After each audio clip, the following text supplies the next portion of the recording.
క్షమించడం అలవర్చుకోండి. మీకు అపకారం చేసిన వ్యక్తులను క్షమించడం స్వార్థరహితమైంది కాదు, స్వార్థపూరితమైన పని. మీ లోపల రగులుతో మిమ్మల్ని అశాంతికి గురి చేస్తున్న ద్వేషం, వైముఖ్యం వదిలించుకోవడం మీ శత్రువుల కంటే మీకే ఎక్కువ లాభం కలిగిస్తోంది. మీకు ఎవరి మీదనైనా కోపం ఉంటే అతన్ని ఎప్పటికీ మీ వీపు మీదనే మోస్తున్నారని అర్థం.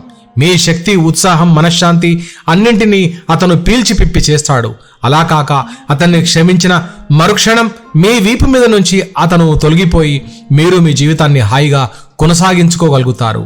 మార్క్ ట్వైన్ ఒక చోట రాశాడు, తనని కాలి కింది తొక్కేసిన పాదానికి పువ్వు సుగంధం అనే క్షమను అందిస్తోంది.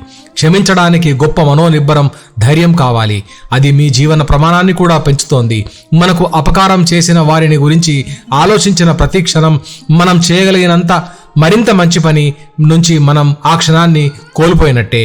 అంటే మనకు సహాయపడగల వారితో స్నేహం చేయలేకపోతాం.